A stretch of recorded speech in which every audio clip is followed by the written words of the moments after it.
सबसे पहले जानते हैं कि बहुपद होता क्या है। तो देखिए मैं यहाँ पर एक बहुपद लिखता हूँ।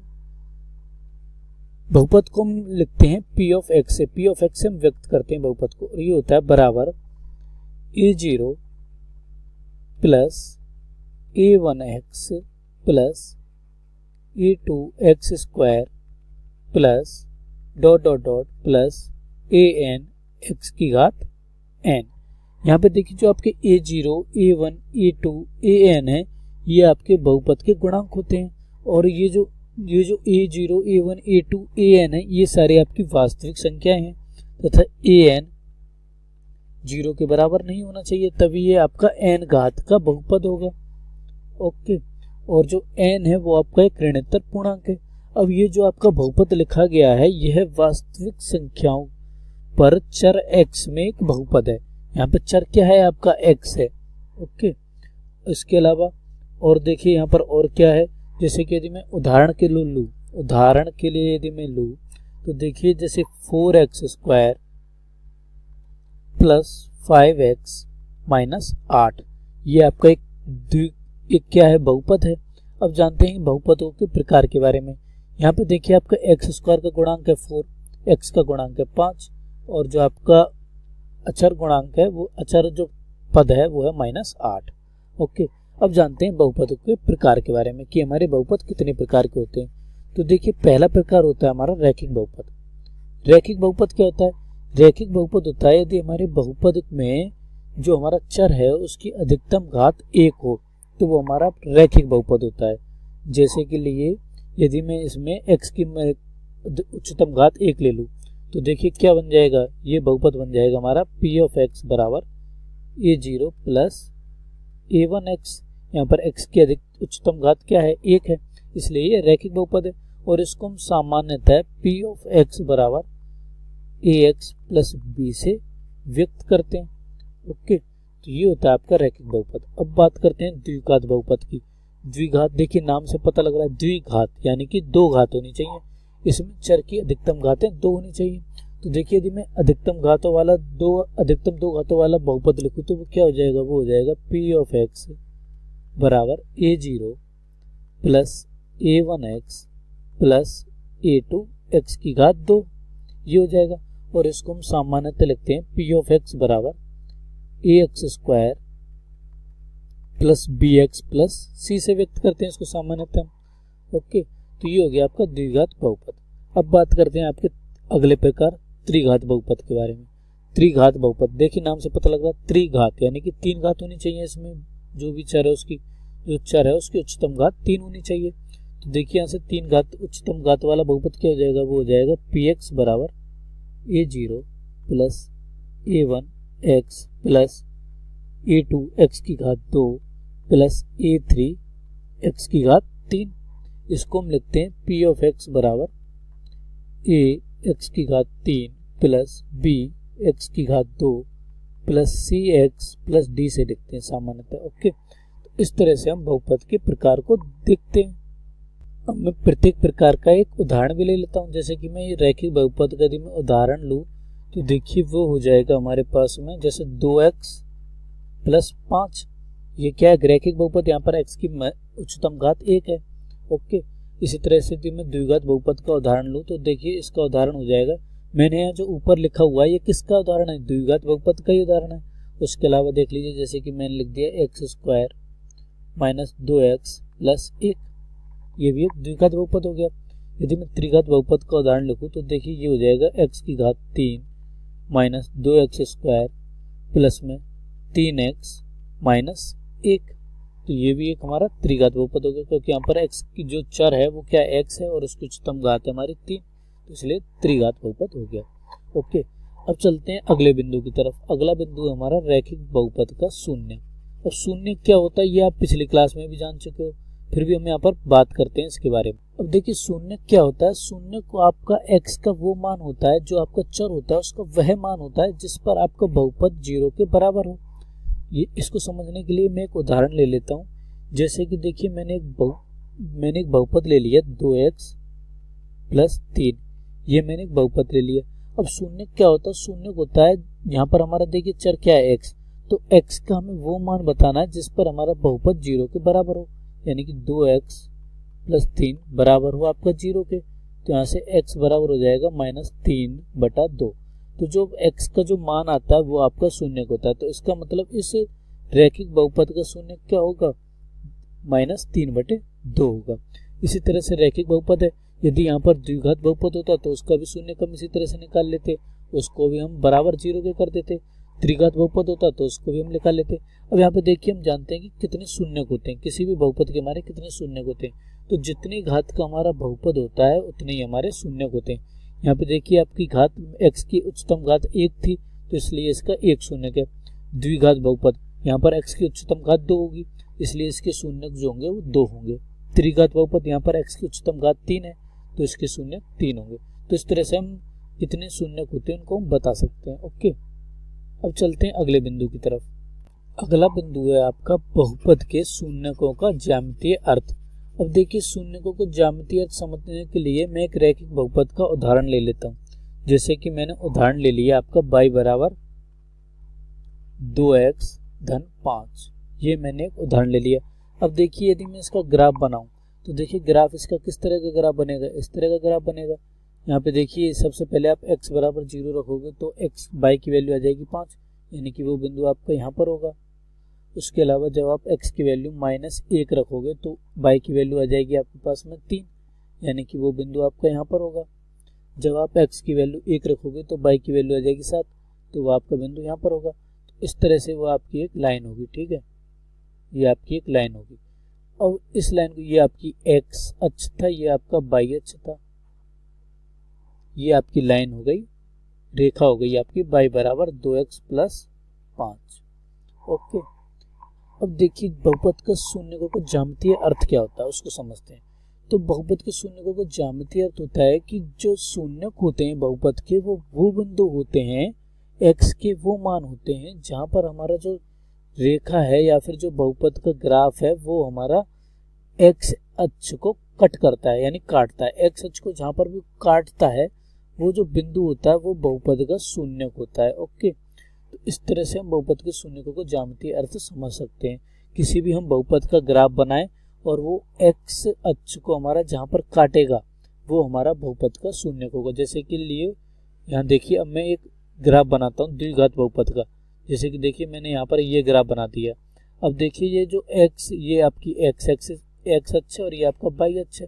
यहाँ पे देखिए x अक्ष को इस ग्राफ ने 2 जगह पर काटा है, तो इस बहुपद के आपके 2 शून्यक हो जाएंगे और ये जो x के जो ये मान होंगे वही आपके बहुपद के शून्यक होंगे। ओके, तो देखिए ज्यामितीय अर्थ की सहायता से आप बहुपद के शून्यकों की संख्या बता सकते हैं कि इस बहुपद के कितने शून्यक हैं या नहीं है। जैसे कि यदि मैं और उदाहरण के लिए लूँ, मैंने देखिए ये x एक्सिस, ये x अक्ष है हमारी, ये y अक्ष है। अब मैंने एक ग्राफ इस तरह से बनाया, देखिए। अब आपसे पूछा जाए कि इस बहुपद के कितने शून्यक होंगे, तो देखिए आपको क्या करना, आपको देखना है कि इस ग्राफ ने x अक्ष को कितनी जगह पर काटा है। तो देखिए एक तो यहाँ पर काटा है, एक यहाँ पर काटा है, यानी 2 जगह पर इस ग्राफ ने x अक्ष को काटा है। तो इस बहुपद के केवल 2 शून्यक होंगे। ओके, तो इस तरह से आप शून्यकों की संख्या बता सकते हो ग्राफीय अर्थ की सहायता, ग्राफीय मदद से। ओके, अब बात करते हैं अगले बिंदु पर। अगला बिंदु आपका किसी बहुपद के शून्यकों और गुणांकों में संबंध। अब देखिए सबसे पहले जानते हैं कि शून्यकों और गुणांकों में संबंध होता क्या है। तो मैं यहाँ पर 3 प्रकार के बहुपद ले लेता हूँ। पहले ले लेता हूँ रैखिक बहुपद, जो है हमारा ax प्लस b। दूसरा ले लेता हूँ मैं द्विघात बहुपद, जो कि हमारा ax² plus bx plus c। तीसरा प्रकार का भी ले लेता हूँ मैं त्रिघात बहुपद का, जो कि हमारा ax की घात 3 प्लस b x की घात 2 plus c x plus t। Okay, मैंने यहाँ तीनों प्रकार के बहुपद लिख दिए। अब देखिए इसके यदि मुझे शून्यक चाहिए तो मुझे इसको बराबर 0 करना होगा। तो यदि मैं ax प्लस b बराबर 0 कर दूं तो देखिए यहाँ से x बराबर आ जाएगा -b/a, यानी कि जो इसके शून्यक होंगे वो हो जाएगा आपका माइनस अक्षर पद बटे x का गुणांक,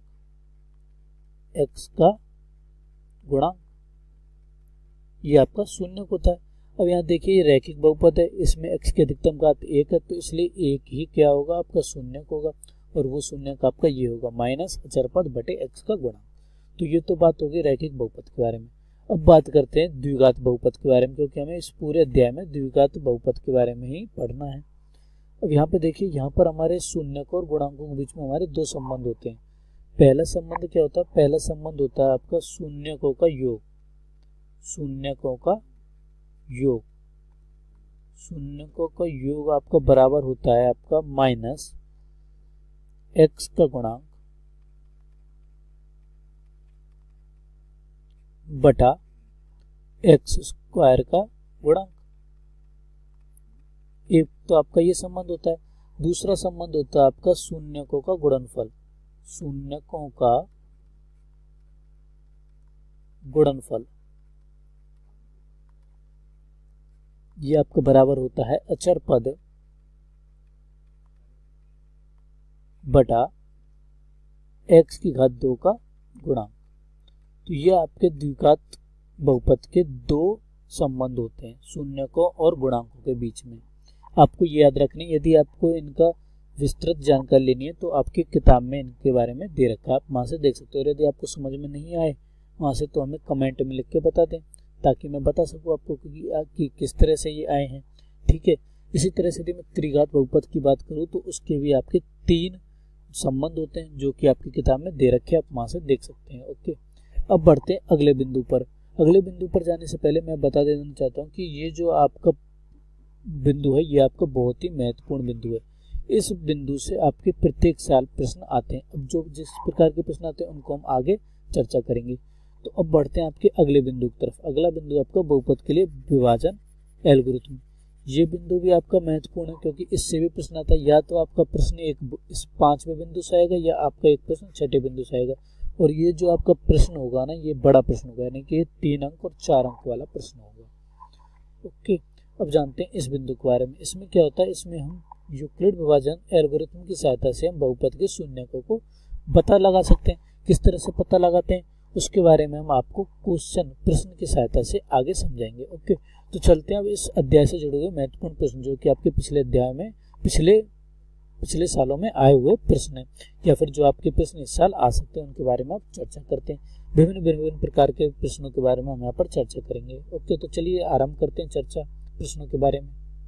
तो देखिए, जैसा कि आप सभी जानते हैं कि आपका पहला प्रकार प्रश्न पेपर में क्या होता है? पेपर में आपका पहला प्रकार होता है आपका बहुविकल्पीय प्रश्नों का। इसमें आपको प्रत्येक प्रश्न में 4 विकल्प दिए गए होते हैं। उन 4 विकल्पों में से कोई भी एक विकल्प सही होता है। तो यहाँ पे देखिए, मैंने कुछ पिछले सालों में आए हुए प्रश्न लिख रखे हैं, या फिर जो आपके इस साल आ सकते हैं वो प्रश्न भी हैं। क्या पता इनमें से कोई एक प्रश्न आपका इस साल आ जाए। तो देखते हैं प्रश्नों को। पहला प्रश्न है आपका, यदि द्विघात बहुपद ax की घात 2 प्लस bx प्लस c के शून्यक अल्फा और बीटा है, तो अल्फा गुणा बीटा का मान ज्ञात कीजिए। यहाँ पे देखिए क्या लिखा है, एक द्विघात बहुपद लिखा गया है और हमें शून्यकों का गुणनफल है। अब अभी मैंने आपको बताया कि शून्यकों का गुणनफल क्या होता है। शून्यकों का गुणनफल होता है, शून्यकों का गुणनफल बराबर होता है आपका अचर पद बटा x की घात 2 का गुणांक। ये होता है आपका। अब यहाँ पे देखिए अचर पद क्या है? अचर पद है आपका c, और x स्क्वायर का गुणांक क्या है? वो है आपका a। तो शून्यकों का गुणनफल क्या हो जाएगा? वो हो जाएगा आपका c बटा a। अब देख लीजिए कौन सा विकल्प सही है। ये विकल्प सही है। तो देखिए, डायरेक्ट जो हमारे सूत्र के पर आधारित जो प्रश्न है वही हमारे पेपर में पूछे जाते हैं। बिल्कुल आसान प्रश्न हमारे पूछे जाते हैं। अगला प्रश्न देखते हैं, वो बहुत ही ज्यादा आसान है। उसमें बोला गया है कि हमें बहुपद x स्क्वायर माइनस 3 के शून्यक बताने।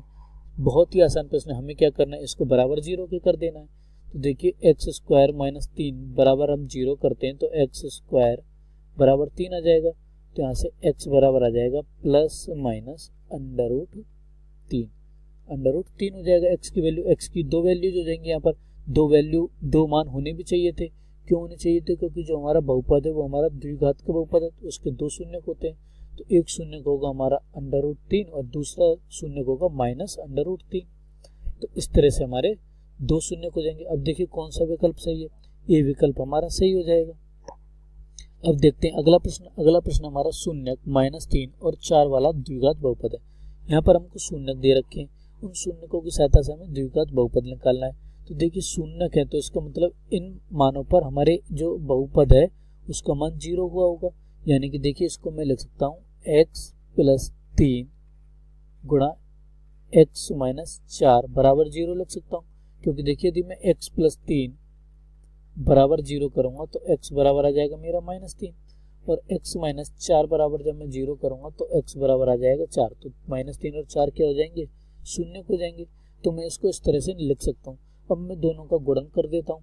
तो देखिए x का यदि मैं x से गुणन करूंगा तो वो हो जाएगा x², x का जब मैं -4 से गुणन करूंगा तो हो जाएगा -4x, +3 का मैं x से गुणन करूंगा तो हो जाएगा +3x, +3 का मैं -4 से गुणन करूंगा तो हो जाएगा -12 बराबर 0।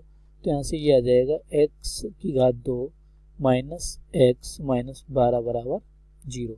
तो ये आ गया हमारे पास में बहुपद। अब यहाँ पे देखिए यदि यहाँ पर देखिए 2 से यदि मैं इसको गुणा भी कर देता तो ये हो जाता 2x² माइनस में 2x - 24 बराबर 0। इसको मैं इस तरह से भी लिख सकता था, और किस तरह से लिख सकता था, इसमें मैं 2 का भाग भी दे सकता था, तो वो हो जाता x² बटा 2 माइनस x बटा 2 माइनस 12/2 बराबर 0। मैं इसको इस तरह से भी लिख सकता था। तो यहाँ पे देखिए हमारा कौन सा विकल्प सही होगा। देखिए पहला विकल्प है x² माइनस x + 12, हमारा क्या आ रहा है x² माइनस x - 12, तो इसका मतलब ये तो गलत हो गया। दूसरा विकल्प है x² प्लस x + 12, यहाँ पे देखिए ये भी गलत हो गया।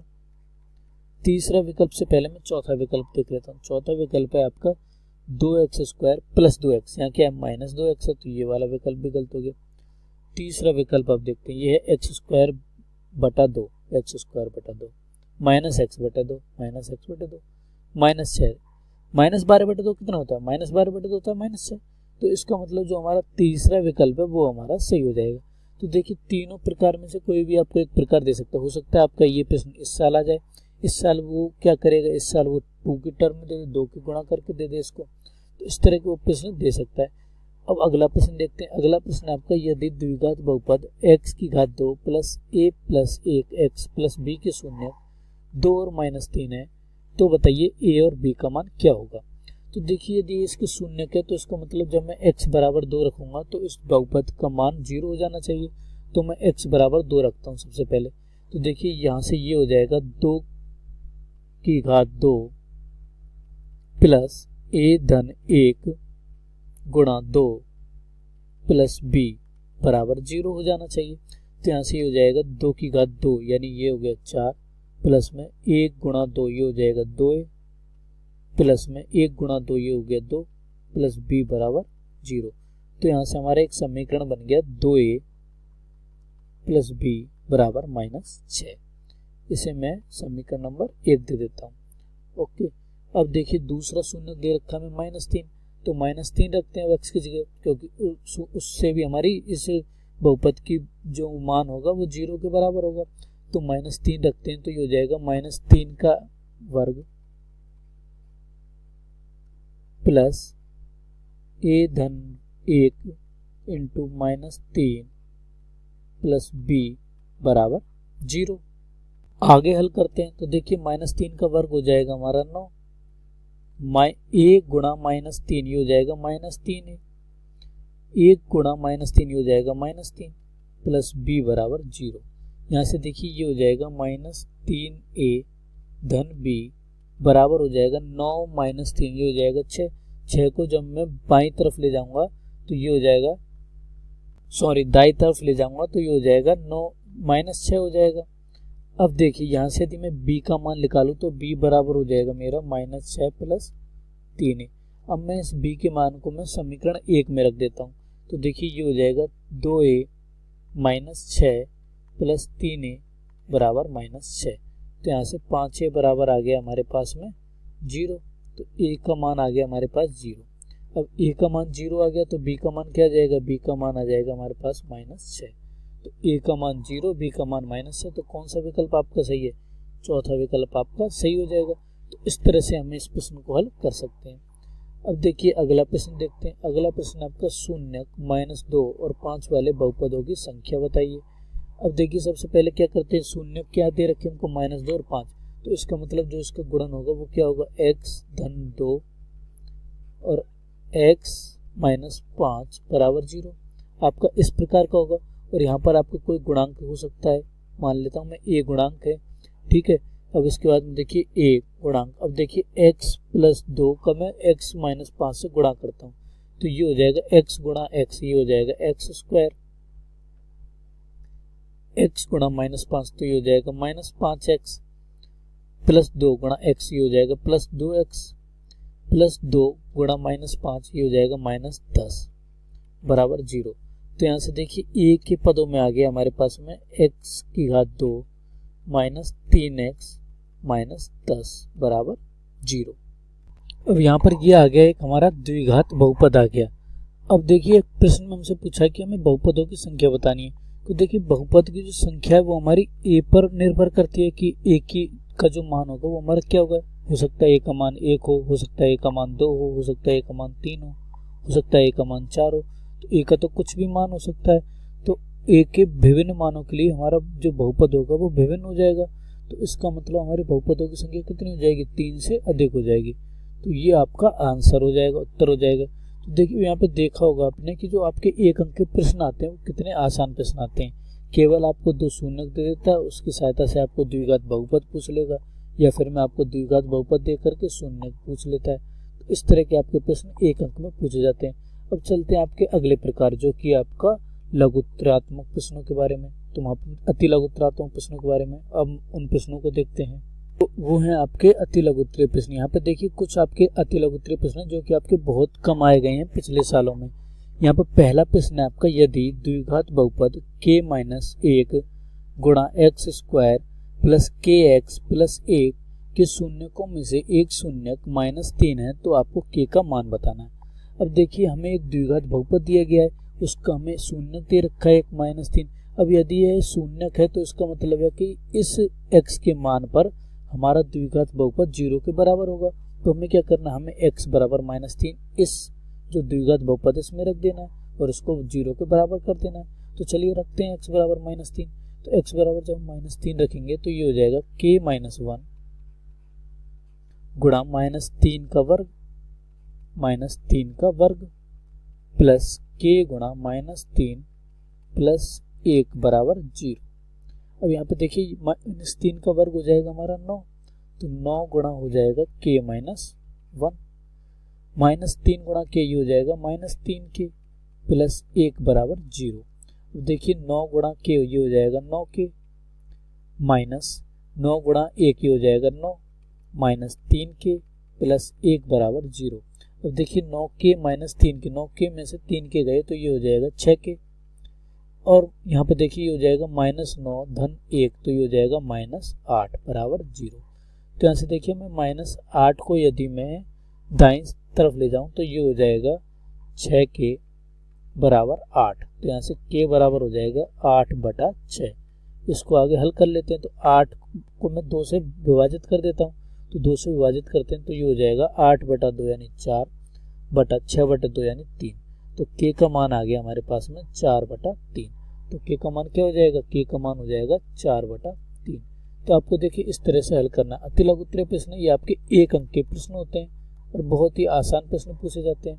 पहला प्रश्न तो बहुत आसान था। चलिए अगले प्रश्नों पर देखते हैं अगला प्रश्न किस तरह के। अगला प्रश्न आपका, यदि बहुपद 2x की घात 2 प्लस 3x प्लस लैम्बडा का एक शून्यक 1/2 हो तो लैम्बडा का मान ज्ञात कीजिए। देखिए पिछले प्रश्न जैसा ही है। अब शून्यक दे रखा है तो हमें शून्यक को x की जगह पर रख देना है, उसको बराबर 0 कर देना है, तो आपको लैम्बडा का मान आ जाएगा। कमेंट में लिख के बताइए कि आपका लैम्बडा का मान क्या है। ओके, अब चलते हैं अगले प्रश्न पर। अगला प्रश्न आपका, यदि बहुपद x square minus 4√3x plus 3 के शून्यक अल्फा तथा बीटा हो तो अल्फा धन बीटा माइनस अल्फा बीटा का मान ज्ञात कीजिए। यहाँ पे देखिए शून्यक तथा जो हमारा बहुपद होता है उसके गुणांकों के बीच में संबंध के बारे में प्रश्न आ गया है। अब मैंने पहले आपको बताया कि शून्यकों का योग क्या होता है। शून्यकों का योग होता है, शून्यकों का योग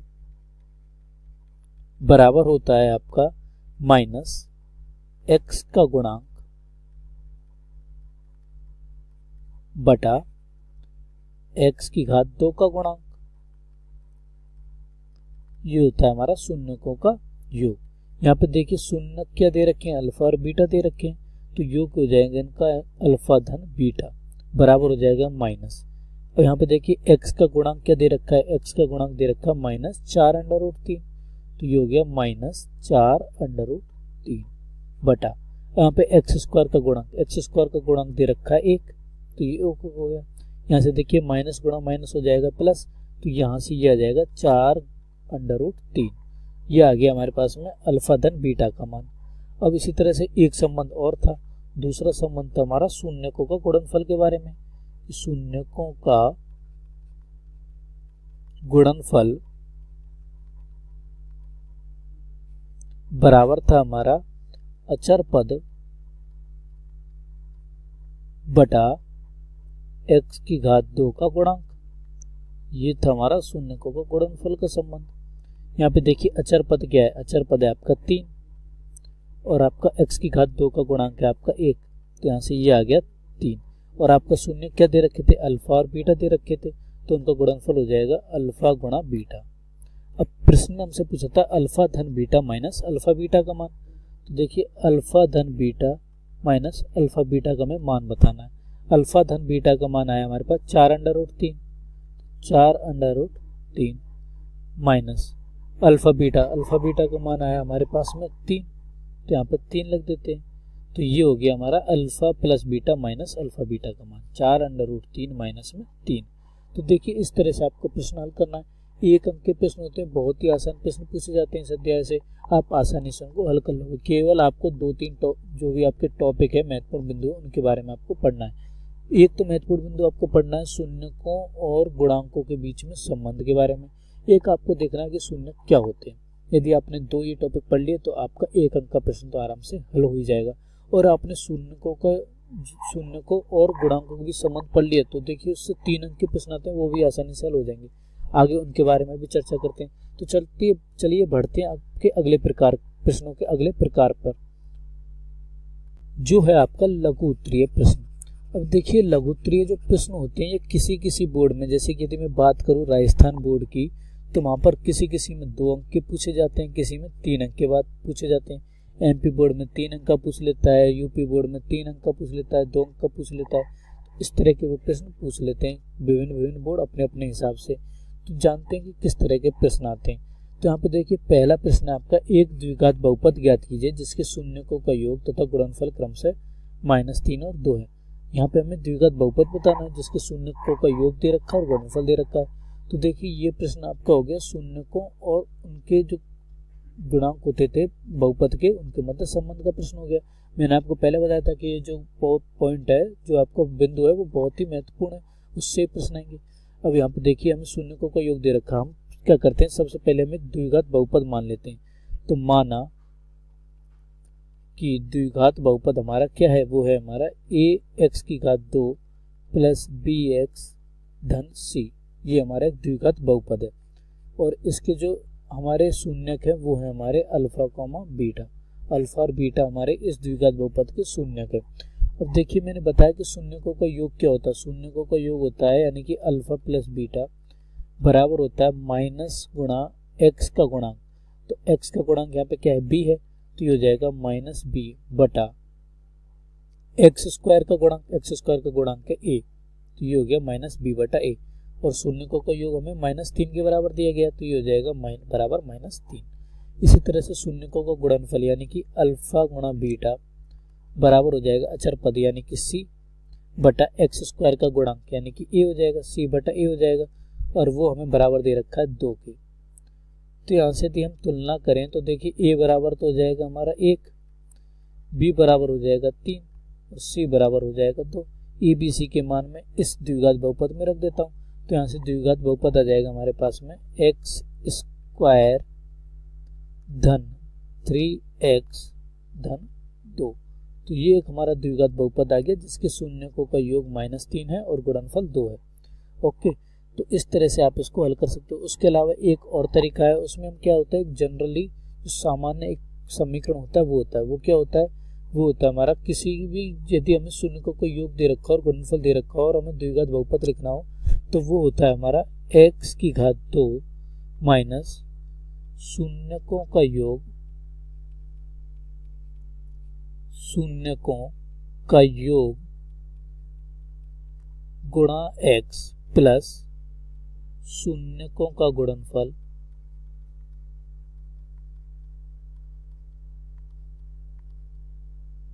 ये होता है हमारा। अब यहाँ पे देखिए शून्यकों का योग क्या दे रखा है, शून्यकों का योग दे रखा है हमारे लिए -3, तो यहाँ पे -3 आ गया, यहाँ x हो गया, प्लस में शून्यकों का गुणनफल दे रखा है 2, तो इस तरह से ये बन गया हमारे पास में x की घात 2 माइनस माइनस प्लस हो जाएगा प्लस 3x प्लस में 2, तो यही चीज आ गई। तो हम इस तरह से भी इसको निकाल सकते हैं, ये आपका महत्वपूर्ण एक बिंदु है, इसको चाहे तो आप याद रख सकते हैं, अगर आप याद नहीं रख पाए तो आप इस तरह से इसको हल कर सकते हो। ये आपका महत्वपूर्ण प्रश्न हो सकता है, आपका इस साल पेपर में आ जाए, किसी ना किसी बोर्ड में ये प्रश्न आ सकता है। ओके, तो चलिए बढ़ते हैं अगले प्रश्न पर। अगला प्रश्न आपका 2x की घात 2 प्लस 3x प्लस 1 को x प्लस 2 से भाग दीजिए। अब देखिए ये जो प्रश्न है ये आपका यूक्लिड विभाजन एल्गोरिथम से संबंधित है। इस प्रश्न में आपको सबसे पहले क्या करना है, सबसे पहले आपको भाज्य भाजक निकालना है कि कौन भाज्य है और कौन भाजक है। तो देखिए भाजक क्या होता है, भाजक होता है जिसमें हमारा भाग दिया जाता है, और भाज्य होता है जिससे हम भाग देते हैं। तो यहाँ पे देखिए जो 2x की घात 2 प्लस 3x प्लस 1 है ये तो हो जाएगा हमारा भाजक, और x प्लस 2 हो जाएगा भाज्य, क्योंकि हम 2x की घात 2 प्लस 3x प्लस 1 में x प्लस 2 का भाग दे रहे हैं। ओके, तो ये तो हमने भाजक और भाज्य निकाली है। अब हमें इससे भाग देना है, तो सबसे पहले हमें क्या करना है, सबसे पहले हमें भाज्य और भाजक को x के घटते क्रम में व्यवस्थित कर लेना है। तो देखिए यहाँ पे देखिए ये जो बहुपद दे रखा है ये तो x के घटते क्रम में है, क्योंकि यहाँ पे देखिए घात 2 है, फिर 1 है, फिर 0 है, यहाँ पर भी 1 है, फिर 0 है, तो x की घात के घटते क्रम में तो पहले से व्यवस्थित है। उसके बाद हमें भाग देना, जैसे कि आप पिछली क्लास में पढ़ भी चुके हो। तो देखिए मैं आपको हल करके बताता हूँ कि किस तरह से हम भाग देते हैं। तो हम क्या करते हैं, यहाँ पर तो हम लिख लेते हैं जो हमारा भाजक होता है जिसमें हमें भाग देना है, तो वो हो जाएगा 2x की घात 2 प्लस 3x प्लस 1। यहाँ पर हम लिखते हैं भाज्य जिससे हमें भाग देना है, तो वो हो जाएगा x धन 2। तो सबसे पहले हम क्या करते हैं, सबसे पहले हम भाजक के जो हमारा उच्चतम घात होता है उस पद में, उच्चतम घात वाला जो पद होता है उस पद में भाज्य की उच्चतम घात वाले पद का भाग देते हैं। तो यहाँ पे देखिए भाजक की उच्चतम घात वाला पद क्या है, 2x की घात 2, और भाज्य की उच्चतम घात वाला पद है x, तो 2x की घात 2 में जब मैं x का भाग दूंगा तो ये हो जाएगा 2x, तो ये हो गया 2x। अब मैं 2x का गुणा भाज्य से करूंगा, तो 2x का गुणा जब मैं x से करूंगा तो ये हो जाएगा 2x की घात 2, जब मैं 2x का गुणा 2 से करूंगा तो ये हो जाएगा प्लस 4x। इसके बाद हम दोनों को घटा देते हैं, तो यहाँ पे देखिए ये हो जाएगा माइनस, ये हो जाएगा माइनस।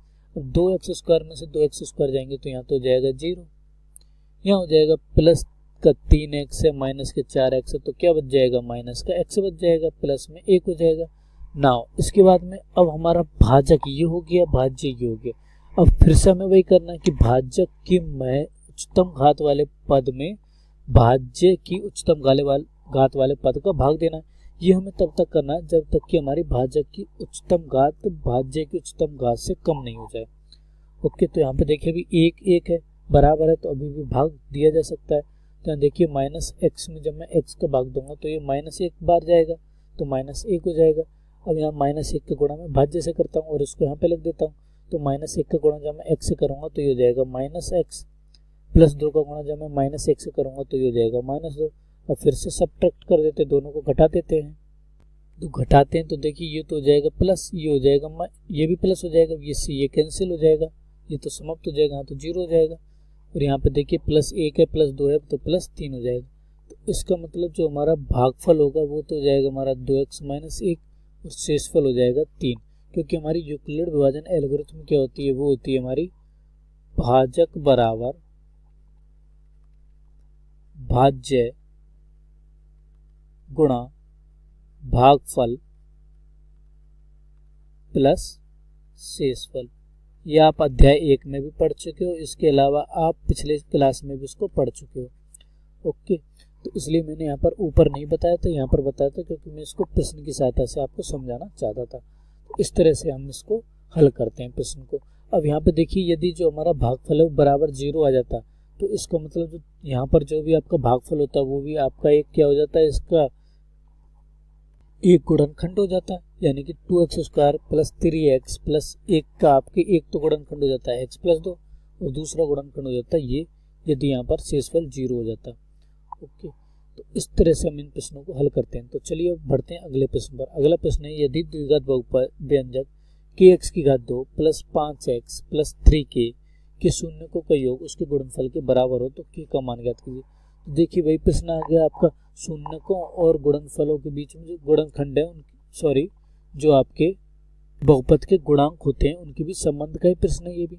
शून्यकों का योग शून्यकों के उनके गुणनफल के बराबर दे रखा है, यानी कि यदि मैं इसके शून्यक अल्फा और बीटा ले लूँ तो अल्फा प्लस बीटा बराबर दे रखा हमें अल्फा बीटा के। अब अल्फा प्लस बीटा होता था हमारा शून्यकों का योग होता था, वो होता था हमारा माइनस x का गुणांक यानी कि -5 बटा x² का गुणांक यानी k वो होता था, और ये बराबर दे रखा हमें शून्यकों के गुणनफल के। शून्यकों का गुणनफल होता था हमारा अचर पद यानी कि 3k बटा x² का गुणांक, तो x² का गुणांक यहाँ पर k। यहाँ से देखिए k से k कट जाएगा तो यहाँ पे आ जाएगा k बराबर -5 बटा 3, और k का मान क्या नहीं हो सकता, k का मान 0 नहीं हो सकता, और k का मान 0 हो भी नहीं सकता क्योंकि यदि यहाँ पर k 0 हो गया तो ये हमारा द्विघात बहुपद नहीं रह जाएगा। तो k का मान आ गया हमारे पास -5 बटे 3। तो आपको इस तरह से इसको हल करना है। अब बढ़ते हैं अगले प्रश्न पर। अगला प्रश्न हमें दे रखा है कि 3x³ plus x² plus 2x plus 5 को 1 प्लस 2x प्लस x² से भाग दीजिए। अब हमें सबसे पहले इस प्रश्न में क्या करना है, सबसे पहले हमें भाज्य और भाजक देखने की कौन भाज्य है और कौन भाजक है। तो देखिए हमें इसमें भाग देना है इसका, तो इसका मतलब ये हमारा भाजक हो जाएगा, ये तो हो गया भाजक और ये हो जाएगा भाज्य। इसके बाद हमें भाजक और भाज्य को x की घटते क्रम में रखना है, x की घात के घटते क्रम में। तो यहाँ पे देखिए भाजक तो हमारा x की घात के घटते क्रम में, बट भाज्य नहीं है, तो सबसे पहले हम x² लिख देते हैं, फिर हम प्लस 2x लिख देते हैं, प्लस में 1 लिख देते हैं। उसके बाद हम इसी तरह से इनको भाग करेंगे।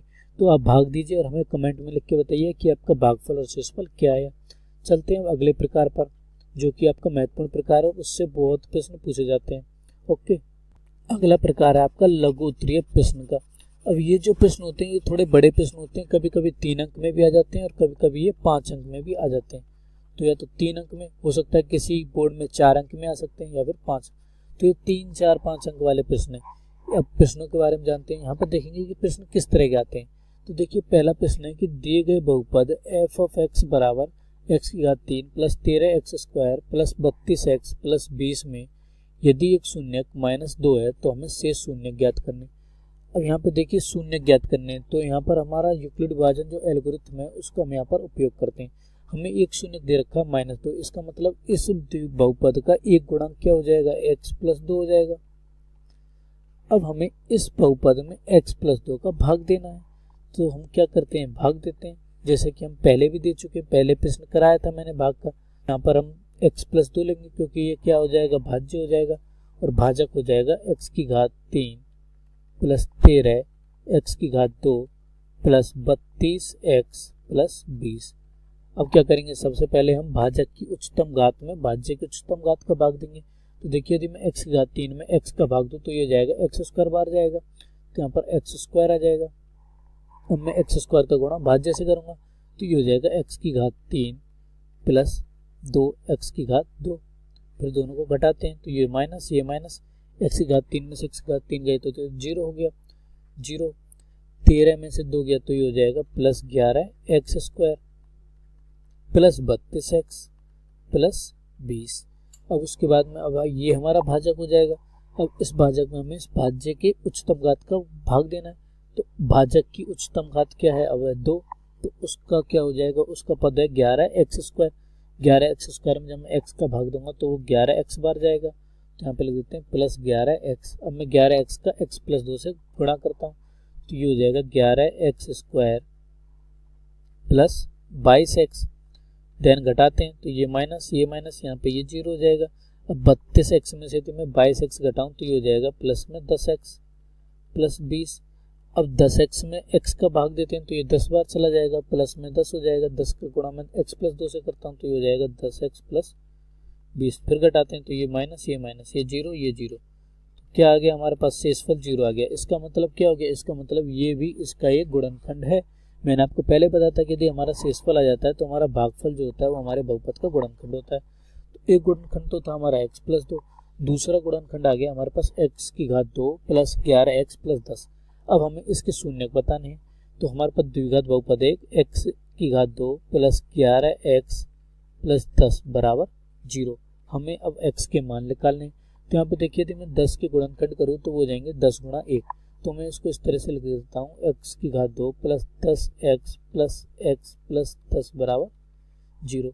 यहाँ पे देखिए पहले दो पदों में कॉमन आ जाएगा हमारे पास x हमारे पास कॉमन आ गया तो ये हो गया x प्लस 10, प्लस इन दोनों पदों में देखिए एक कॉमन आ गया तो ये हो गया x प्लस 10। तो यहाँ से इसके गुणनखंड हो गए x प्लस 1 गुणा x प्लस 10 बराबर 0। तो यहाँ से x के दो मान आ गए, एक तो आ गया -1 और एक आ गया -10। तो हमारे शेष शून्य क्या हो जाएंगे, -1 -10, एक शून्य तो हमारा -2। तो इस तरह से हम तीनों शून्य निकाल सकते हैं। ओके, तो चलिए अब बढ़ते हैं अगले प्रश्न पर। अगला प्रश्न है आपका, द्विघात बहुपद x की घात 2 प्लस 7x प्लस 10 के शून्य ज्ञात कीजिए और शून्य को तथा गुणांकों के बीच के संबंध की सत्यता की जांच कीजिए। तो हमें सबसे पहले देखिए द्विघात बहुपद दे रखा है, इसके इनको शून्य निकाल लें। तो हम क्या करेंगे, इसके गुणनखंड कर लेंगे। तो देखिए यहाँ पर 10 है तो 10 का 5 गुणा 2 ही हो सकता है, तो इसके गुणनखंड हो जाएंगे हमारे x धन 5 गुणा x धन 2। तो शून्य तो आ गया हमारे पास में -2 और -5। उसके बाद में शून्य को गुणांकों के बीच का जो संबंध होते हैं, दो संबंध है हमारे द्विघात बहुपद के, उन संबंधों की हमको सत्यता की जांच कर लेनी है। तो पहला संबंध होता है कि शून्यकों का योग बराबर होता है माइनस गुणा x का गुणांक बटा x² का गुणांक, तो हम उसको चेक कर लेंगे। उसके बाद में दूसरा संबंध होता है कि शून्यकों का गुणनखंड इक्वल टू होता है, बराबर होता है आपका अचर पद बटा x² का गुणांक। तो हम दोनों संबंधों की यहाँ जांच कर लेंगे और आप देखोगे कि दोनों संबंध आपके सत्य सिद्ध हो रहे हैं। तो आप इस तरह से इस प्रश्न को हल कर सकते हो। आप आपके जो आपकी बुक किताब है उसमें उदाहरण भी दे रखा है, वहाँ पे भी आप देख सकते हो, वहाँ पे पूरा हल करके दे रखा है, तो वहाँ से भी आप देख सकते हो। यदि आपको वहाँ से समझ में नहीं आए तो हमें कमेंट करके बताइए, तो मैं आपको समझा दूंगा। ओके, अगला प्रश्न देखते हैं। अगला प्रश्न भी देखिए सेम इसी तरह का है, इसी तरह का प्रश्न है। उसमें भी हमको शून्य बताना है तथा शून्य को गुणांकों के बीच के संबंध की सत्यता की जांच करनी है, तो हम इसी तरह से उसको हल कर सकते हैं। अगला प्रश्न है, अगला प्रश्न भी आपका देखिए क्या है कि वो है कि x की घात 3 माइनस 6x की घात 2 प्लस 11x माइनस 6 को हमें x माइनस 2 से भाग देना है और विभाजन एल्गोरिथम की सत्यता की जांच करनी है। अब देखिए यहाँ पर इस प्रश्न में क्या करना है, यहाँ पर सबसे पहले हमें भाग देना है। तो भाग देंगे तो एक हमारे पास भागफल आ जाएगा, एक हमारे पास शेषफल आ जाएगा। देन उस भागफल और शेषफल को हमें विभाजन जो एल्गोरिथम होती है वो होती है हमारी भाजक बराबर भाज्य गुणा भागफल प्लस शेषफल, जो कि मैं आपको पहले भी बता चुका हूँ। उसमें हमको भाज्य की मान रख देना, भाज्य हमारा x माइनस 2 गुणा जो आपका भागफल आए उसको रख देना है, प्लस में जो आपका शेषफल आए उसको रख देना है। जब आप उसको हल करोगे तो उसका जो मान है वो आपके भाजक के बराबर आना चाहिए। यदि आपका बराबर आ गया तो सत्यता की जांच हो गई, और यदि आपका बराबर नहीं आया तो इसका मतलब है कि आपने भाग देने में कहीं गलती कर दी है। तो आप उस गलती को देखिए और तब उसको हल कर दीजिए। ठीक है, अब चलते हैं अगले प्रश्न पर। अगला प्रश्न भी आपका इसी तरह है। आपको विभाजन एल्गोरिथम पद्धति द्वारा p ऑफ x को एक बहुपद है, उसको आपको g ऑफ x दूसरे बहुपद से भाग देना है और भागफल और शेषफल बताना है, तो आपको उसी तरह से भाग दे देना है। ओके, तो आप इसको खुद से हल कीजिए। यदि आपसे हल नहीं होता तो कमेंट में लिख के बताइए कि आपसे हल नहीं हो रहा, तो मैं आपको इसका आंसर बता दूंगा या फिर जो आपके लिए हिंट है वो मैं आपको यहाँ पर दे दूंगा। ठीक है, अब अगला प्रश्न देखते हैं। अगला प्रश्न 3x की घात 4 प्लस 6x की घात 3 माइनस 2x की घात 2 माइनस 10x माइनस 5 के अन्य सभी शून्य ज्ञात कीजिए यदि इसके दो शून्य √5/3 और माइनस √5/3 है। तो यहाँ पे देखिए इसके दो खंड हो जाएंगे। एक तो जाएगा हमारे पास, यदि दो शून्य दे रखे हमें √5/3 और माइनस √5/3, तो इसका मतलब इसका जो गुणनखंड होगा वो होगा एक तो x माइनस √5/3 होगा और एक होगा आपके पास में x प्लस √5/3, क्योंकि यदि आप इनको बराबर 0 करोगे तो x बराबर एक तो √5/3 आ जाएगा और x बराबर एक आ जाएगा माइनस √5/3। अब दोनों को मैं गुणा कर देता हूँ, तो देखिए यहाँ a minus B, a plus B वाला गुणधर्म लग जाएगा, वो होता है हमारा a square minus B square, जो कि आप पिछले क्लास में पढ़ भी चुके हो। तो यहाँ से ये हो जाएगा एक्स स्क्वायर माइनस 5/3। अब हमें एक्स स्क्वायर माइनस 5/3 को भाज्य ले लेना है, ये हमारे पास में भाजक हो जाएगा। फिर हम भाग दे देंगे इसी तरह से, और उसके बाद जो हमारा भागफल आएगा उसके हम गुणनखंड कर लेंगे, उसकी सहायता से हम शून्यक निकाल लेंगे। तो इस तरह से हम शून्यक निकाल सकते हैं। आप कमेंट में लिख के बताइए कि आपकी शून्यक क्या है। तो देखिए, अब देखिए ये जो आपके प्रश्न होते हैं वो 3 और 5 अंक के होते हैं, और केवल 2 ही प्रकार के प्रश्न आते हैं। या तो आपसे शून्यक पूछ लेगा और शून्यकों तथा गुणांकों के बीच में संबंध की सत्यता की जांच करा लेगा, या फिर मैं आपसे कोई एक शून्यक दे देगा और शेष शून्यक पूछेगा, यानी कि यूक्लिड विभाजन एल्गोरिथम का उपयोग करवा लेगा। तो केवल आपको 2 ही बिंदु आपको इस अध्याय में पढ़ने हैं। ये दोनों ही बिंदु आपके महत्वपूर्ण है। इससे आपका 1 अंक का प्रश्न भी हो जाएगा और आपके 4 अंक या 5 अंक वाले प्रश्न भी हो जाएंगे बड़े अंक में। तो देखिए, ये जो आपका अध्याय बहुत ही आसान अध्याय है, बहुत ही आसान प्रश्न आते हैं इससे। तो इस अध्याय से जुड़े हुए जितने भी महत्वपूर्ण प्रश्न जो कि संभव थे वो मैंने यहाँ पर आपसे चर्चा कर लिए। आप देखना कि पेपर में इन्हीं से संबंधित प्रश्न ही आ जाएगा। केवल पेपर में क्या परिवर्तित होगा, पेपर में केवल जो अंक हैं वो परिवर्तित हो जाएंगे। जैसे कि यहाँ पर एक्स स्क्वायर का गुणांक 1 है, हो सकता है ये 2 कर दे, या फिर x का गुणांक यहाँ पर -1 है तो यहाँ पर +1 कर दे। इस तरह के वो परिवर्तन पेपर में कर सकता, नहीं तो आपका सेम ही ये चीज यूज होगी। सेम इसी तरह से आपको प्रश्नों को हल करना है और इसी तरह के आपके प्रश्न आएंगे। ओके, तो यहाँ पर इस लेक्चर में हम लोगों ने बात की आपके अध्याय 2 बहुपद के बारे में। अब मिलते हैं आपके अगले लेक्चर में, जिसमें हम बात करेंगे आपके अगले अध्याय 2 चरों में रैखिक समीकरण के बारे में। ओके, उस लेक्चर में हम लोग आपके तृतीय